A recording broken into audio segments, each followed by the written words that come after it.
Have you ever been so used to something only to find out later on that it was something you definitely shouldn't have been okay with? Hopefully it wasn't anything too bad like demons living with you or something like that. This is 2021's Malignant. Spoiler alert, while I might be giving you my opinion on the film, that's no substitute for watching it for yourself. Links to the film are in the description. And for those of you that need to hear this, this is just a movie. All stunts are for the sake of the story and shouldn't be attempted on your own. Also, this film contains startling images. Viewer discretion is advised. We start in 1993 at a research hospital as Dr. Weaver talks about Gabriel, who is getting stronger. Suddenly, security comes in and tells her that he is loose again and somehow draining the electricity from the facility. As they make their way to the room, they watch as someone is violently tossed out of the room. Dr. Weaver goes to open the door again, but the orderly tells her that he'll kill her if she goes in. That doesn't stop her, and she tells the guard to take him down. When the door opens, the guard has his arm snapped, and Dr. Weaver is left to shoot the patient with a tranquilizer. When she goes inside, she sees a grisly scene from where previous orderlies had come in to try and help. She tells the others to strap Gabriel to a chair, and we see that Gabriel is actually a child.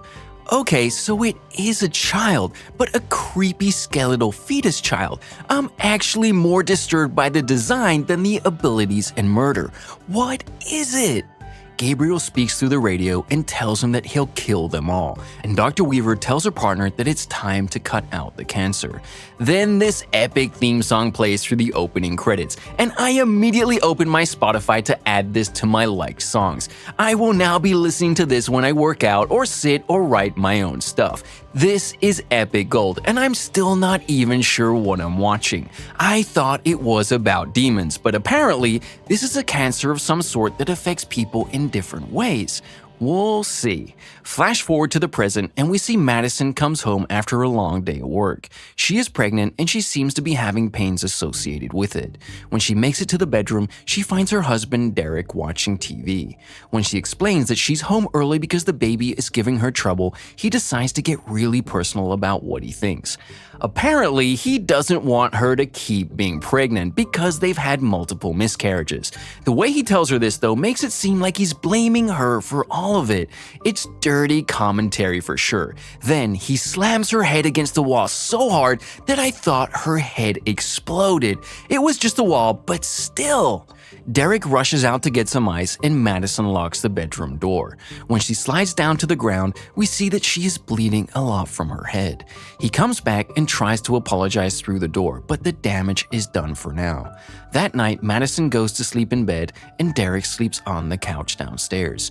She tosses as she's feeling an uncomfortable sensation from the baby, and Derek is woken up when someone starts stirring in the kitchen. When the blender turns on, he gets up to investigate. He assumes it's Madison, but the only answer he gets is the TV, and he finds a strange figure on the couch. When he turns on the light, the figure is gone, but he watches as the depression on the couch looks like someone got up. When the figure appears behind him and slams his head into the wall, Madison wakes up. Hate to say it, but he had whatever happens coming. At least the punishment seems to fit the crime. Madison comes downstairs when she hears a thud, and she finds his head dislocated, separated. I honestly can't tell, but just take my word for it when I said he's dead as could be. He's not coming back. The shadow figure chases Madison upstairs and slams into the door so hard that Madison slams her head onto the ground. If she didn't have head trauma before, she sure does now. How does she not have a concussion yet? Later, emergency services surround the house, and we meet detectives Regina and Kakoa. They're escorted into the house, and they see the damage done to Derek. At the hospital, Madison wakes up to find Sydney at her bedside. Sydney tells her about how someone broke in and attacked the family, and Madison finds out that they couldn't save her baby. In the morning, Kakoa arrives to ask Madison some questions, and Sydney arrives to answer some questions instead. She tells him that Derek kept them apart, but she doesn't know why her sister wouldn't have told her about the 3 miscarriages over the past 2 years. I'm no expert, but I feel like that's an extreme amount. When Kakoa meets with Regina at the morgue, she tells him about how abusive their relationship was. And when she talks about the prints on Derek, she explains that they're they're upside down, like someone was hanging from the ceiling. She thinks Madison might have done it. Yes, the extremely pregnant woman hung from the ceiling like a bat and popped Derek's head like a snap bracelet. These are the best detectives ever. A couple days later, Sydney takes Madison back to her house and she promises Sydney that she'll be okay on her own. That night, Madison notices the streetlight acting funny, and she thinks that she sees a shadowy figure standing in the road. Suddenly, the electricity in the house starts to react, and Madison finds the front door wide open. I don't care if this is the only thing you have left in the world. Leave that house! You lost everything there, and there is very clearly something coming to get you. Leave!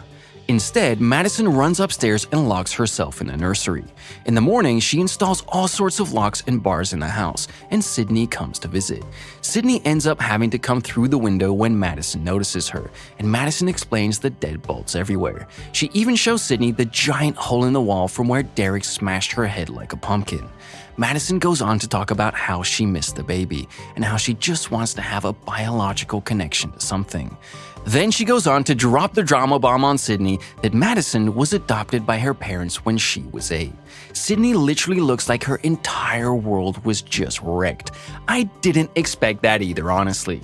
Elsewhere in the city, we meet Jane Doe, who is giving historic tours, and when it's time to close down, she finds that she isn't alone.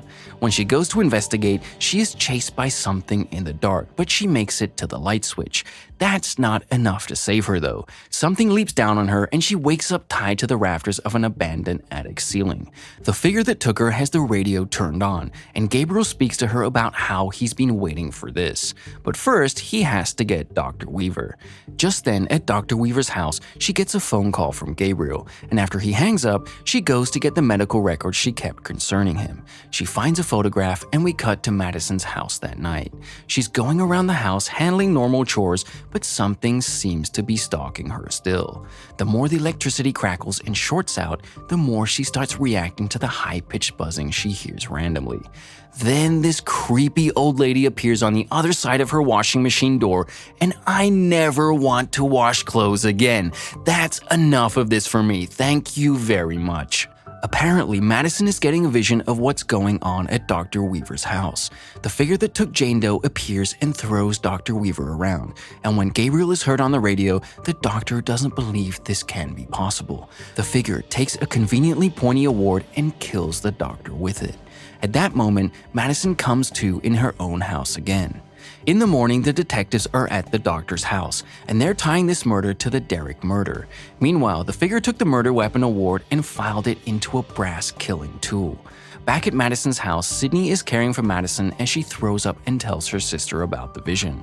Why is Sydney the only one that's being pulled into all of this? That night at the precinct, Regina leaves Kakoa to look through the doctor's files, and he finds the picture of the child. He goes to a colleague and tells him to age it up 30 years to see who was so important. Across town, a man named Dr. Fields is talking to a friend about Dr. Weaver's death, but his conversation is cut short when the electricity messes with the call.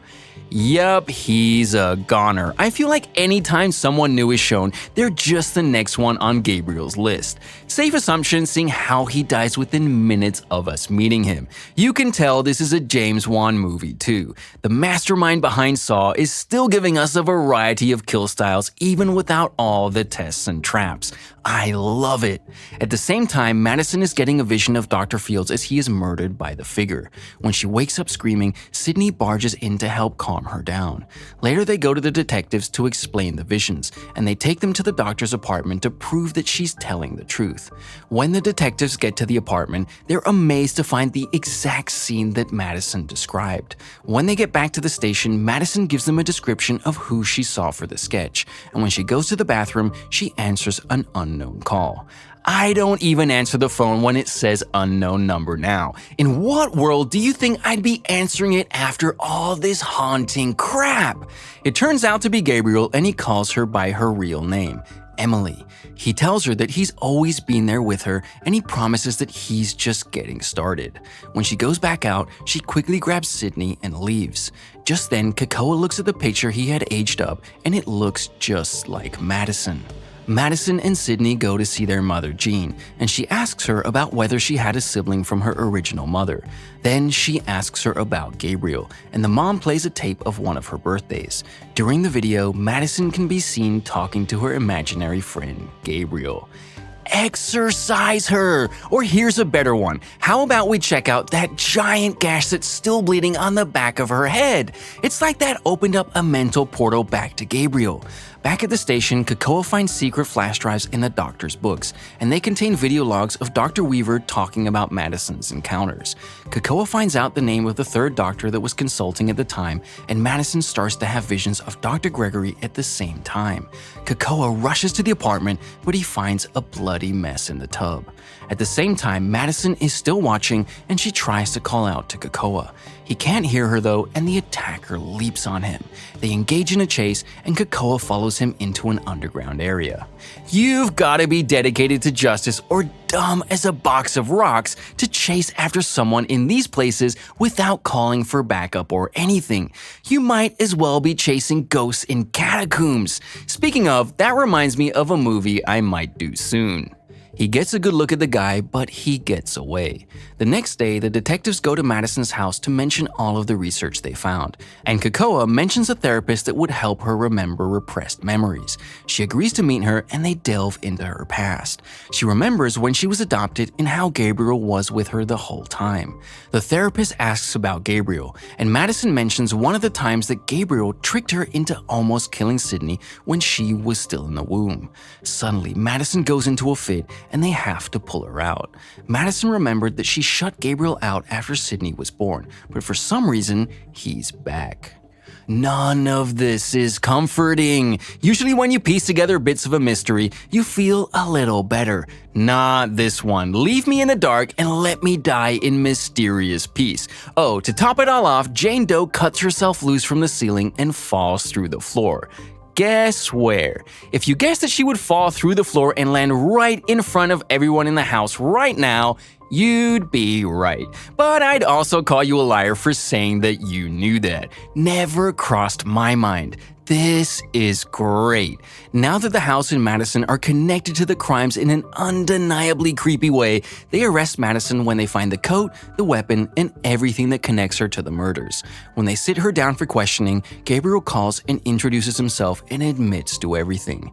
Meanwhile, Sydney goes to the research hospital that Madison was admitted to as a child, and she breaks in at night. Honestly, who in their right mind is breaking into this huge house on Haunted Hill Hospital in the middle of the night? Especially with someone like Gabriel loose. There's no way. Back at the station, Madison is locked up with some of the other general population, and Sydney finds her files in the basement. She finds an interview with Madison's real mother, Serena, who was raped and carried the pregnancy full term. Apparently, Madison sort of absorbed Gabriel while in the womb, but they were surrendered to the research facility. After being born, Madison was being told to do things by Gabriel, and she became increasingly aggressive and violent. I'm sorry, but they show us how the weird Gabriel embryo that is absorbed in the back of Madison's head, and it looks like some Harry Potter and Voldemort crap from the first movie. Madison is Professor Quirrell. Back at the jail, Madison is roughed up by the other women, and we find out that Gabriel is actually the one that has been hijacking her body to carry out all these violent crimes. They cut out most of Gabriel when she was younger, but they pushed a small part back inside her skull. Now Madison rips open the cut on the back of her head, and Gabriel makes his presence known as he hijacks her body again. The way Madison moves backwards as though Gabriel is taking over makes you think that this is pure nightmare fuel. This is way better than I ever thought it would be. I'm gonna tell you later, but I'm gonna tell you again now. Give this a shot. Elsewhere in the station, Gabriel goes to retrieve his belongings that were taken to evidence lockup. After he gets everything back, he goes on a rampage while taking out the police inside the station. For a backwards person, he sure is agile. I wish I could move like that. When Kakoa sees Madison on the back of Gabriel, he tries to call out to her, but Gabriel takes complete control again and shuts her out. After taking out almost everyone in the station, Gabriel leaves. Paramedics are called for the few remaining officers, and Krakoa goes to the hospital to try and save Serena. Sydney gets there first, and Gabriel tries to attack her since she's in the way. When Gabriel goes to kill Sydney, Madison's subconscious calls out, and Serena wakes up to ask for forgiveness. Krakoa shows up and shoots Gabriel, but Gabriel throws the blade into his chest. When Sydney tries to reach out one more time, she tells Madison that Gabriel is the reason for her miscarriages, since he was feeding off them to build up his strength. Madison starts to get her control back a little at a time, and if you think that this is the time for a happy ending, you are sadly mistaken apparently. Gabriel still kills Sydney and Serena, but wait, there's more. We've been tricked again. Apparently this is a feel-good movie. Madison apparently gave Gabriel a false reality as they fought for control. Madison ends up locking Gabriel away in her mind, and she takes control again.